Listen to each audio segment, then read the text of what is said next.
दोस्तों मुझे एक बात बताइए, क्या आपने कभी सुना है कि कोई सेविंग्स करने से शाहरुख खान बन गया है?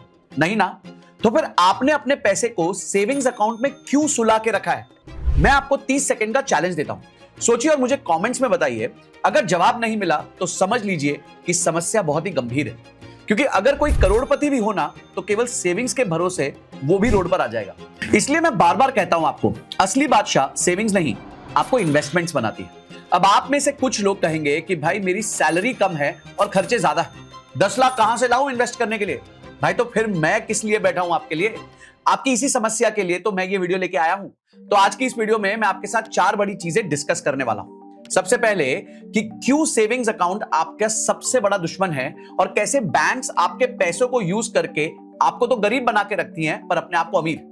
दूसरा, कुछ ऐसे सीक्रेट्स जो सिर्फ अल्ट्रा रिच फैमिलीज यूज करती हैं जिससे उनका पैसा अपने आप मल्टीप्लाई हो रहा है। तीसरा, एक क्लियर इनकम वाइज ब्लूप्रिंट, मतलब अगर आप 2 लाख रुपए साल का कमा रहे हैं और 50 लाख का पोर्टफोलियो बनाना चाहते हैं, 5 लाख कमा रहे हैं और 2 करोड़ तक का रिटायरमेंट फंड बनाना चाहते हैं और 10 लाख प्लस अर्न कर रहे हैं और मल्टी मिलियनर बनने का सपना देख रहे हैं, तो वो कैसे करना है। और चौथा और आखिरी, एक सिंपल और पावरफुल ऑप्शन, विंट वेल्थ का कॉर्पोरेट बॉन्ड। ये एक ऐसा इन्वेस्टमेंट है जो आपकी जर्नी को और इजी बना देगा। तो चलिए शुरू करते हैं ये धमाकेदार वीडियो। और आगे जाने से पहले चैनल को सब्सक्राइब कर लेना और घंटी जरूर दबा देना। दोस्तों, सेविंग्स अकाउंट एक ट्रैप है जो सेफ तो बहुत लगता है, पर सबसे बड़ी फाइनेंशियल ब्लंडर उसी से होती है। देखिए, बैंक का बिजनेस मॉडल बहुत ही सिंपल है। आरबीआई के रूल्स के अकॉर्डिंग बैंक को सिर्फ 3% कैश रिजर्व रेशियो मेंटेन करना पड़ता है। मतलब अगर आपने 100 रुपए बैंक में डिपॉजिट किए हैं तो उसमें से 3 रुपए जो हैं वो रिजर्व के फॉर्म में होते हैं, बाकी के 97 रुपीस वो आगे लोन पर चढ़ा सकता है। तो बैंक आपके इन पैसों को 3.5% पे लेता है और 12 to 15% पे आगे लोन पे चढ़ा देता है। आपको तो 3.5% इंटरेस्ट दे रहा है, पर आगे 8 से 11% तक का नेट प्रॉफिट कमा लेता है। और ये सब वो आप ही के पैसे से कर रहा है, यानी आपको चिल्लर रिटर्न और उनको किलर प्रॉफिट। ऊपर से इन्फ्लेशन इस 3-4% के इंटरेस्ट की भी कमर तोड़ देता है। एग्जांपल एसबीआई सेविंग्स अकाउंट का लेते हैं, 3.5% इंटरेस्ट देते हैं, पर लेकिन जो इन्फ्लेशन है वो 6 to 7% है।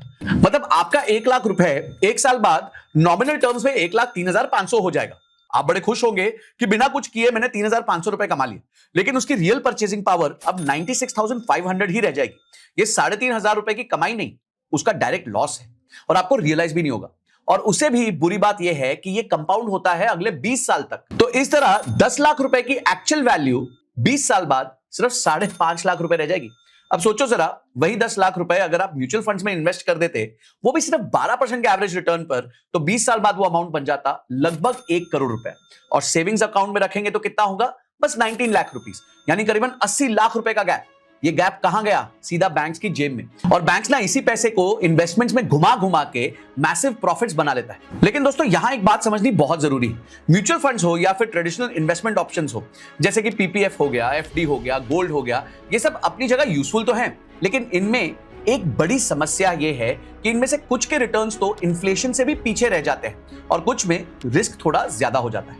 मतलब या तो आपको सेफ्टी मिलेगी पर ग्रोथ नहीं मिलेगी, या ग्रोथ मिलेगी पर वॉलेटिलिटी के साथ आपकी नींद उड़ा देगी। इसलिए मैं हमेशा कहता हूं, आपको अपना पूरा फ्यूचर कभी भी एक मार्केट या एक एसेट के भरोसे नहीं छोड़ना चाहिए।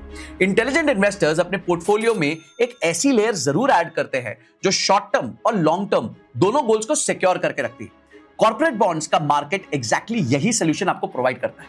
लेकिन प्रॉब्लम यह थी कि एक इंडिविजुअल इन्वेस्टर्स इसको एक्सेस नहीं कर पाता था। लेकिन अब प्लेटफॉर्म्स जैसे कि विंट वेल्थ ने ये गैप को फिल कर दिया है। विंट वेल्थ एक सेबी रजिस्टर्ड ब्रोकर है जो आपको कॉर्पोरेट बॉन्ड्स जैसे एसेट्स इजीली अवेलेबल करा देता है, जो ट्रेडिशनली ओरिजिनली सिर्फ इंस्टीट्यूशनल इन्वेस्टर्स को ही मिलते थे। यहां पर आप अपने गोल्स के ड्यूरेशन और रिस्क एपेटाइट के हिसाब से बॉन्ड्स चूज कर सकते हैं।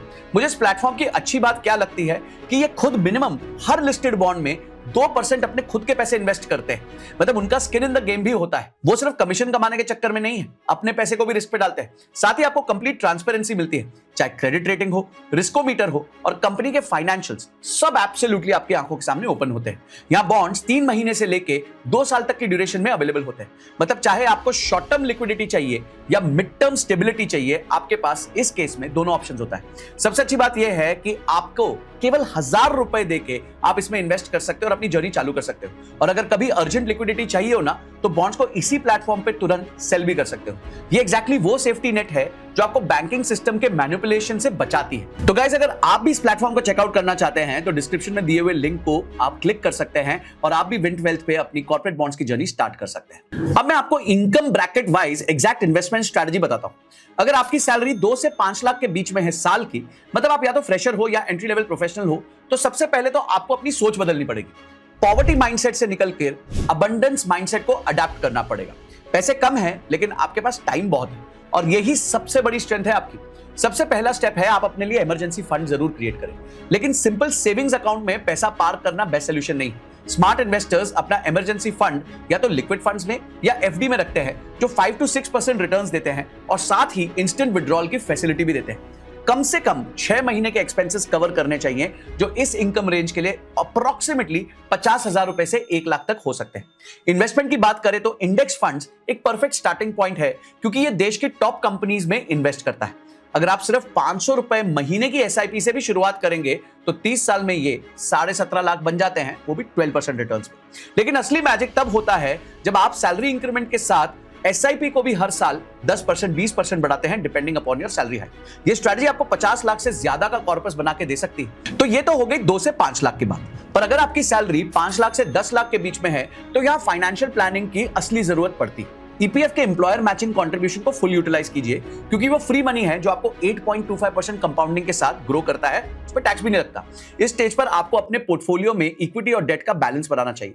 रफली 70 to 80% इक्विटी और 20 to 30% डेट या फिर गोल्ड। इक्विटी में लार्ज कैप, मिड कैप और इंटरनेशनल फंड्स का मिक्स रख सकते हैं और सबसे इंपॉर्टेंट है कि आप अपनी इनकम का 15 से 20% इन्वेस्टिंग जरूर करिए। ये अग्रेसिव लग सकता है, लेकिन इसी ब्रैकेट में सबसे ज्यादा वेल्थ क्रिएट होती है, क्योंकि आपके खर्चे प्रोपोर्शनेटली कम होते हैं और आपकी इन्वेस्टमेंट कैपेसिटी हाई होती है। तो गाइस, अब आते हैं वो लोगों पे जो 10 लाख रुपए से ज्यादा कमा रहे हैं हर साल।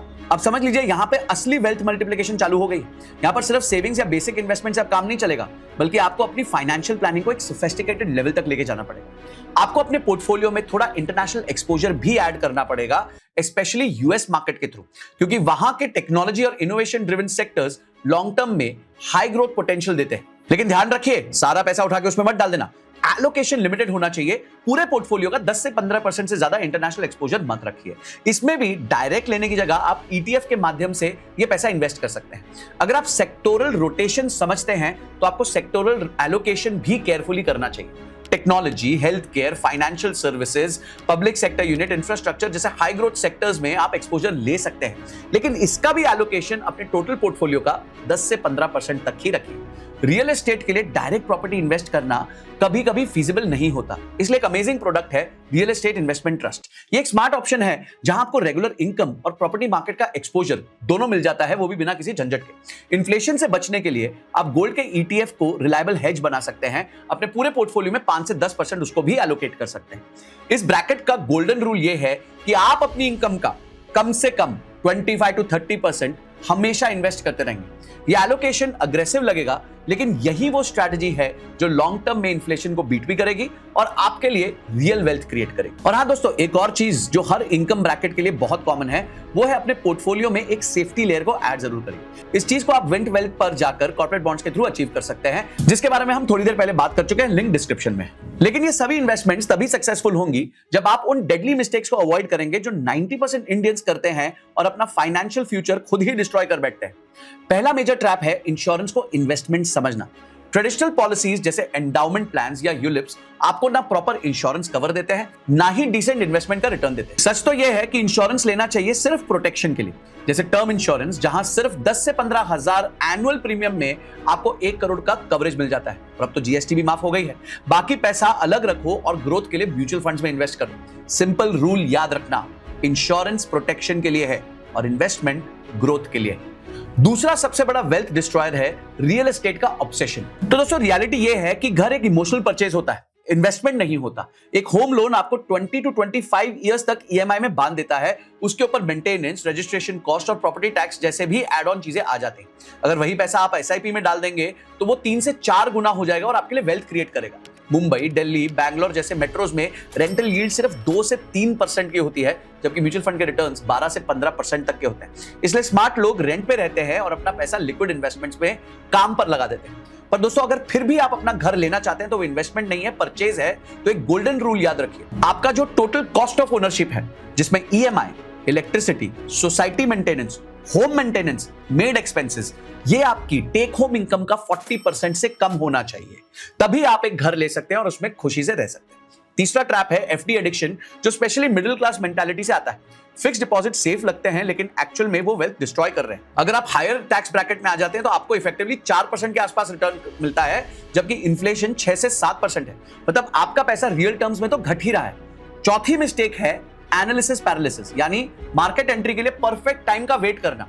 सच ये है कि मार्केट टाइमिंग एब्सोल्युटली इंपॉसिबल है, इवन प्रोफेशनल फंड मैनेजर्स इसमें फेल कर जाते हैं। बेस्ट टाइम इन्वेस्ट करने का था 20 साल पहले, सेकंड बेस्ट टाइम कब है? आज।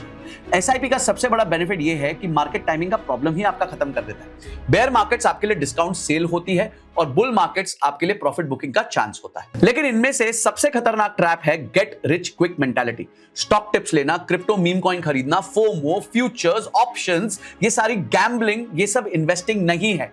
सोशल मीडिया इन्फ्लुएंसर्स जो आपको ओवरनाइट मिलियनेयर बनने का शॉर्टकट दिखाते हैं ना, वो एक्चुअली अपने एफिलिएट कमीशंस के लिए आपको फूल कर रहे हैं।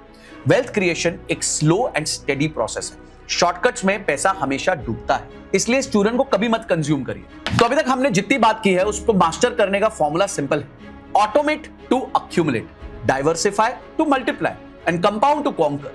वेल्थ क्रिएशन एक मैनुअल प्रोसेस नहीं है बल्कि ऑटोमेटेड सिस्टम है। अंबानी फैमिली हर इन्वेस्टमेंट पे मैनुअल डिसीजन नहीं लेती, उनका dedicated family office automated systems run करता है। यही प्रिंसिपल आप भी अपनी फाइनेंशियल लाइफ में अप्लाई कर सकते हैं। प्रॉब्लम यह है कि 99% इंडियंस ये सीक्रेट जानते ही नहीं। ऑटोमेशन का साइकोलॉजी सिंपल है। ह्यूमन इमोशंस इन्वेस्टिंग की सबसे बड़ी दुश्मन है। जब मार्केट क्रैश होता है ना तो आप डर जाते हैं और सेल कर बैठते हैं। जब मार्केट पीक पे होता है तो आप लालच में आके बाय कर बैठते हैं। ये बिहेवियरल पैटर्न हमेशा आपका लॉस करवाएंगे ही करवाएंगे। ऑटोमेशन इमोशंस को कंप्लीटली रिमूव कर देता है। मैनुअल इन्वेस्टिंग में लोग मार्केट टाइमिंग ट्राई करते हैं जो प्रैक्टिकली इम्पॉसिबल है। वॉरेन बफेट भी कहते हैं time in the market beats the timing in the market. एक रियल एग्जांपल ले लो ना, मार्च 2020 में कोविड क्रैश में 90% इन्वेस्टर्स ने पैनिक में सेल कर दिया था, लेकिन जिन्होंने एसआईपी कंटिन्यू रखा ना और ऑटोमेशन पे ट्रस्ट किया, उनका पोर्टफोलियो सिर्फ एक साल में 80 से 100% तक ग्रो कर गया था। यह है ऑटोमेशन की असली पावर। मार्केट की वॉलेटिलिटी आपके फेवर में तब तक काम करती है जब तक आप इमोशनली उससे डिटैच्ड रहते हो। सक्सेसफुल ऑटोमेशन स्ट्रेटजी का एक ही फंडा है, सैलरी आने के अगले दिन ऑटोमेटिकली इन्वेस्ट कर दो। हर महीने मैनुअल डिसीजंस मत लो, पहले इन्वेस्टमेंट और फिर एंटरटेनमेंट। ऑटो डेबिट सेटअप करो अपने मल्टीपल एसआईपीज के लिए across different asset classes, emergency fund, equity SIP, date funds, international exposure, सब कुछ ऑटोमेटेड हो जाना चाहिए। रिच फैमिलीज एग्जैक्टली यही करती हैं और इसी वजह से वो अपने लिए जनरेशनल वेल्थ क्रिएट कर पाती हैं। और अगली इंपॉर्टेंट चीज जो है ना वो है गोल बेस्ड इन्वेस्टिंग। मतलब आपके गोल्स जितने टाइम के हैं ना उतने ही होराइजन के प्रोडक्ट्स को चूज करो। अगर आपका शॉर्ट टर्म गोल है यानी 1 से 3 साल का है, उसके लिए डेट फंड्स या लिक्विड फंड्स बेस्ट रहते हैं क्योंकि पैसा सेफ रहेगा और इजीली निकाल सकेंगे। मीडियम टर्म गोल्स के लिए आप बैलेंस्ड एडवांटेज फंड्स या हाइब्रिड फंड्स वो ले सकते हो जो थोड़ा इक्विटी ग्रोथ और थोड़ा सेफ्टी दोनों प्रोवाइड करते हैं। और लॉन्ग टर्म गोल्स के लिए सबसे पावरफुल ऑप्शन है म्यूचुअल फंड्स, इंडेक्स फंड्स जो आपको कंपाउंडिंग का पूरा बेनिफिट दे सकते हैं। एसेट एलोकेशन ना एक कोई फिक्स चीज नहीं है, ये कोई पेड़ नहीं है जिसको आप हिला नहीं सकते। ये आपके गोल के साथ साथ ड्यूरेशन के साथ साथ बदलता रहता है और कई केसेस में तो एज के साथ साथ भी बदलता रहता है क्योंकि टाइम आपके फेवर में है और आपके पास रिकवर होने का मौका है। जब आप यंग होते हैं तो आपका एक्सपोजर थोड़ा इक्विटी में ज्यादा हो सकता है और 50 के बाद अगर आप रिटायर होना चाहते हैं तो धीरे धीरे आपको कंजर्वेटिव हो जाना चाहिए और 60 तक आते आते तो आपको कोशिश करनी चाहिए कि जो आपका रिटायरमेंट फंड है वो डेट में हो। रिस्क मैनेजमेंट को इग्नोर मत करो। हेल्थ इंश्योरेंस फैमिली के लिए लो, टर्म इंश्योरेंस डिपेंडेंट्स के लिए लो और अगर जरूरत हो तो डिसेबिलिटी कवर भी ले लो। साथ ही एक सेपरेट इमरजेंसी फंड जरूर रखो ताकि किसी भी क्राइसिस में आपको इन्वेस्टमेंट्स को बेचना ना पड़े। और एक हैबिट जरूर डेवलप करो, रेगुलर रिव्यू और रीबैलेंसिंग। हर क्वार्टर अपने पोर्टफोलियो को एक बार चेक जरूर करो। जो एसेट्स ओवरवेट हो गए हैं उसमें से प्रॉफिट बुक कर लो और जो अंडरवेट है उनमें रिएलोकेट कर दो। मार्केट के अप्स एंड डाउन्स को अडेप्ट करते रहो लेकिन अपने कोर प्रिंसिपल्स को कभी भी मत छोड़ो। और सबसे बड़ा सीक्रेट सिंपल है, जल्दी शुरू करो। कंपाउंड इंटरेस्ट का सबसे बड़ा दुश्मन है प्रोक्रेस्टिनेशन।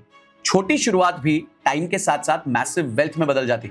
डिसिप्लिन और पेशेंस ही असली इंग्रेडिएंट्स है वेल्थ क्रिएशन करने के, क्योंकि सच यही है कि फाइनेंशियल फ्रीडम तो पॉसिबल है, मैंने भी अचीव किया है।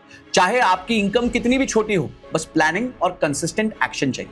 टाइम को अपना दोस्त बना लो, कंपाउंड इंटरेस्ट को काम करने दो और लॉन्ग टर्म माइंडसेट रखो। तो तो गाइस ये टोटल ब्लूप्रिंट मैंने आपको दे दिया है। इस ब्लूप्रिंट के हिसाब से आप अपनी इन्वेस्टमेंट जर्नी चालू करिए। अगर कोई बात नहीं समझ आई तो कमेंट में मुझसे क्वेश्चन जरूर पूछिएगा। और अगर आप भी सिर्फ 1000 रुपए से अपनी कॉर्पोरेट बॉन्ड्स की इन्वेस्टमेंट जर्नी चालू करना चाहते हैं तो विंट का लिंक हमने डिस्क्रिप्शन में दिया हुआ है, वहां से आप शुरुआत कर सकते हैं। और किन टॉपिक्स पे वीडियो चाहिए मुझे कमेंट सेक्शन में जरूर बताना। इस वीडियो को अपने सारे दोस्तों के साथ शेयर करना जो अभी भी प्रोक्रेस्टिनेट कर रहे हैं, ताकि उनको पावर ऑफ कंपाउंडिंग पता चल जाए। अगले वीडियो तक जय हिंद जय Bharat. Investments in debt securities, municipal debt securities, securitized debt instruments are subject to risks, including delay and/or default in payment. Read all the offer-related documents carefully.